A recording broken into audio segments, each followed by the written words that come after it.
بسم اللہ الرحمن الرحیم صاد والقرآن ذی الذکر بل الذین کفروا فی عزۃ و شقاق کم اہلکنا من قبلہم من قرن فنادوا ولا تحین مناص وعجبوا ان جاءہم منذر منہم وقال الکافرون ھذا ساحر کذاب اجعل الآلہۃ الہا واحدا ان ھذا لشیء عجاب وانطلق الملأ منهم ان امشوا واصبروا على آلهتكم ان هذا لشيء يراد ما سمعنا بهذا في الملة الآخرة ان هذا الا اختلاق صدق اللہ مولانا العظیم۔ سورہ صاد کی یہ ابتدائی آیات ہیں۔ سورہ صاد مکی سورہ مبارکہ ہے اور اس کے زمانہ نزول کے حوالے سے مختلف روایات ہیں۔ ایک روایت یہ بھی ہے کہ یہ نبی کریم صلی اللہ علیہ وسلم کے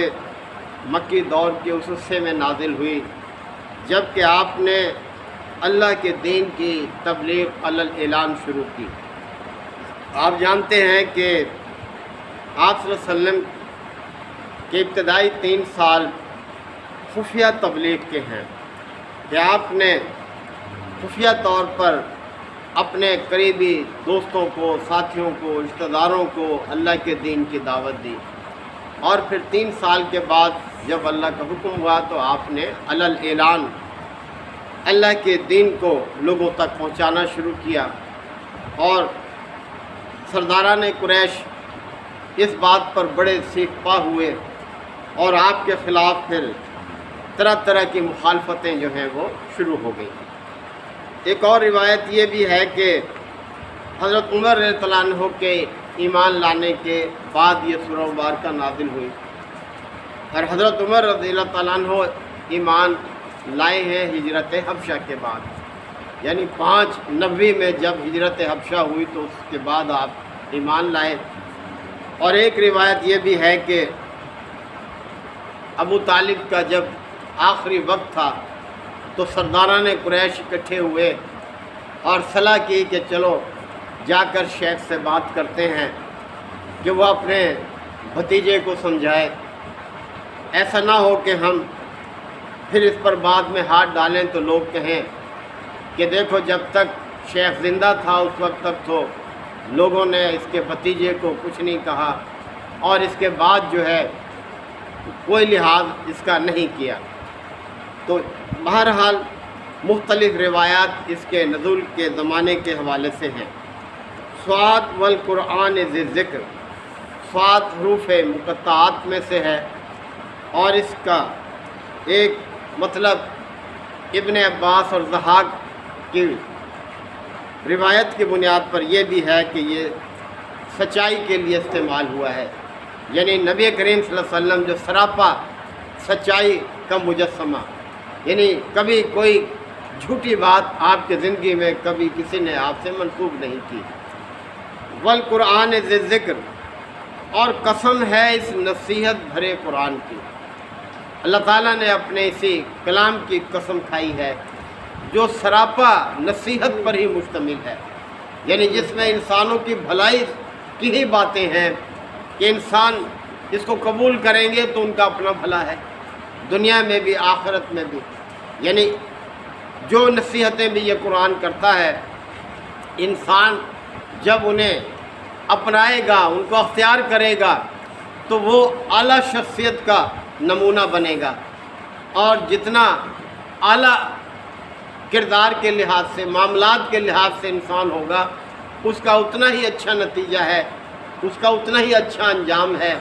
اس کی اپنی ذات کو ہی اس کا فائدہ پہنچے گا۔ اللہ تعالیٰ انسانوں کو اچھا انجام عطا کرنا چاہتا ہے، اسی لیے اس نے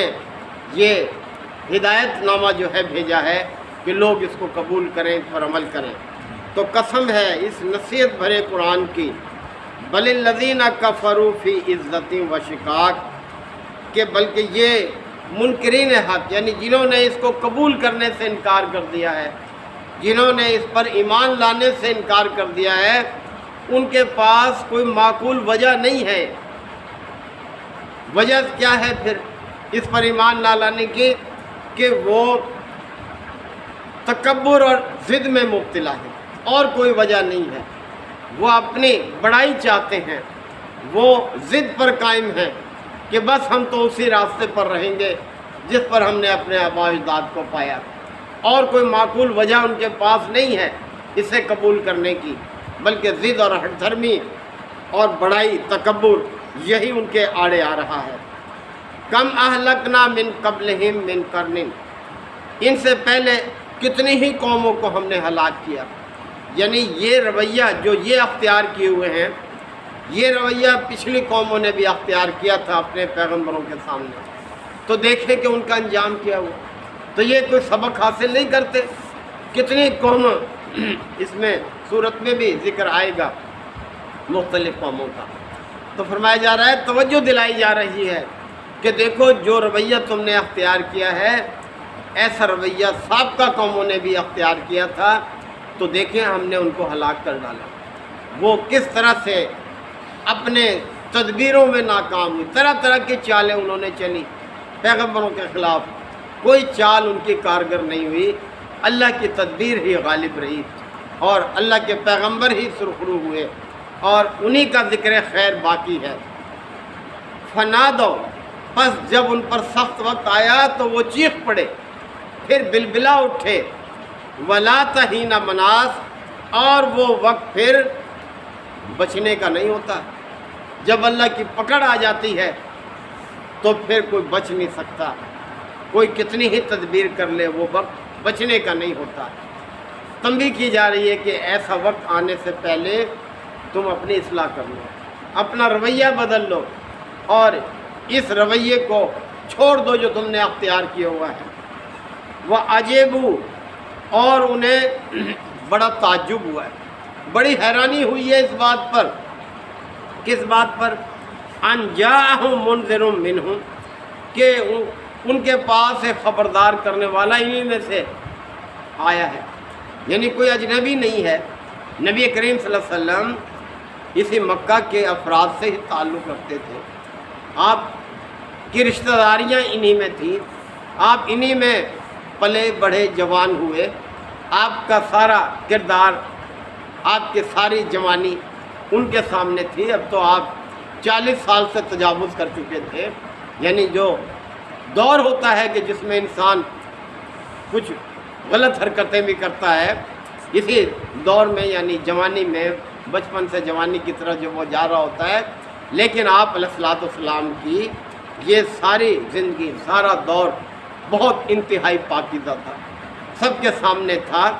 تو ان لوگوں کو تعجب ہوا ہے، حیرانی ہوئی ہے اس بات پر کہ ان کے پاس انہی میں سے ایک خبردار کرنے والا آ گیا ہے۔ یہ تو زیادہ بہتر ہے کہ اپنے قوم کے فرد کو ہر کوئی جانتا ہے، اس کے اخلاق کو، کردار کو، اس کے معاملات کو، تو وہ کیسے ان کے سامنے کوئی جھوٹ بول سکتا ہے، کیسے ان کے سامنے کوئی دھوکہ دہی سے کام لے سکتا ہے۔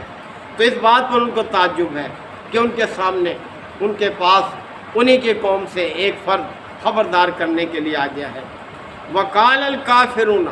اور انکار کرنے والوں نے یہی کہا،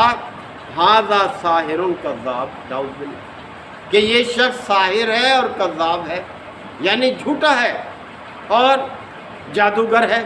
یعنی عجیب عجیب باتیں کرتا ہے، اور جو اس کے قریب جاتا ہے وہ اسی کا ہو جاتا ہے، یعنی ایسا جادوگر ہے یہ۔ اور بھئی سچائی میں تو حقیقت ہے، سچائی میں کشش ہے، سچائی کو ہر کوئی پسند کرتا ہے، اور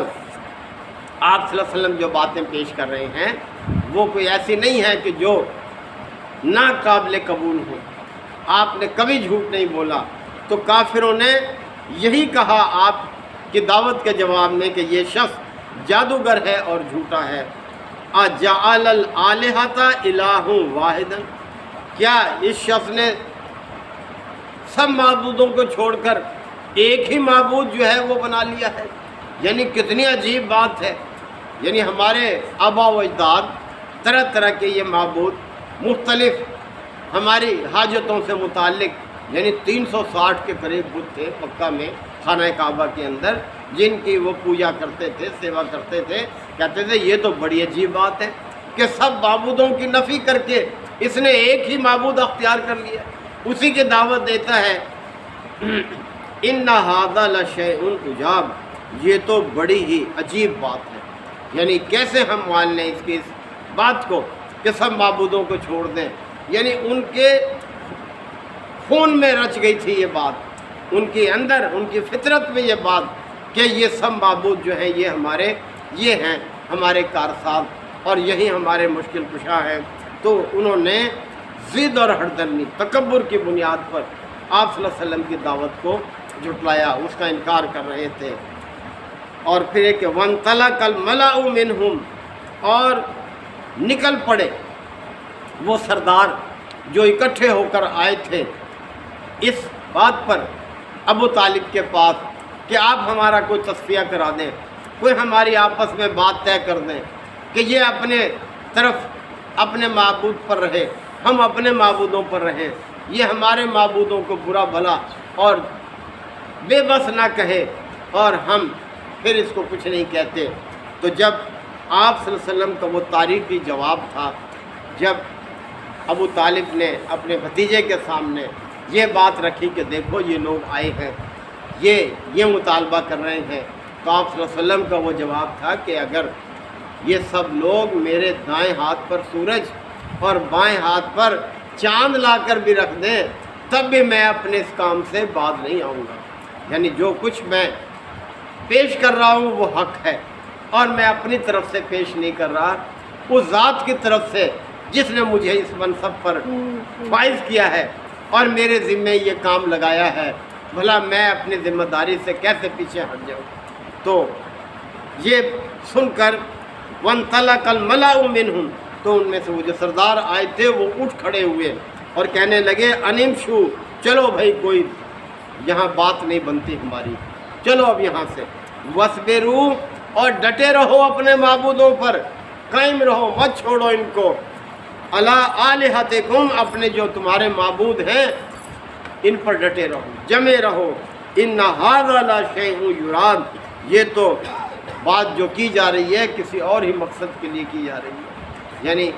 وہ یہ بھی الزام دیتے تھے کہ یہ شخص اپنی بڑائی چاہتا ہے، کوئی سرداری چاہتا ہے، یعنی اپنے بڑائی کے لیے یہ سب کچھ کر رہا ہے، جبکہ ایسا کچھ نہیں تھا۔ آپ علیہ الصلوۃ والسلام کا رویہ اس بات پر گواہ ہے کہ آپ نے جو کچھ بھی انسانوں کے سامنے پیش کیا اپنے رب کی طرف سے پیش کیا، اور آپ نے کبھی کسی منصب کے لیے، کسی بڑائی کے لیے، کسی اپنے ذاتی مفاد کے لیے یہ کام نہیں کیا۔ تو یہ ساری باتیں ہیں، یہی ہمارے لیے ہونی چاہیے کہ ہم بھی اللہ کے دین کو اللہ کی خوشنودی کے لیے اختیار کریں اور اس کے لیے کام کریں، محنت کریں، اس کو آگے بڑھانے کے لیے جدوجہد کریں، لوگوں کے سامنے پیش کریں، اور یہ تبھی ممکن ہے جب ہم خود ان تعلیمات کا عملی مجسمہ بنیں، اپنے اوپر بھی اس کو نافذ کریں، عمل میں اس کو لائیں، تاکہ لوگ یقین کرنے میں ان کو کوئی تعامل نہ ہو۔ اللہ تعالیٰ ہمیں اس دعوت کو قبول کرنے کی، عمل کرنے کی، دوسروں تک پہنچانے کی توفیق عطا فرمائے۔ وآخر دعوانا الحمد للہ رب العالمین، والصلاة والسلام علی رسولہ الامین۔ ربنا آتنا فی الدنیا حسنہ وفی الآخرۃ حسنہ وقنا عذاب النار وادخلنا الجنۃ مع الابرار یا عزیز یا غفار یا رب العالمین۔ اللہم انک عفو کریم تحب العفو فاعف عنا۔ اللہم من احییتہ منا فاحیہ علی الاسلام ومن توفیتہ منا فتوفہ علی الایمان۔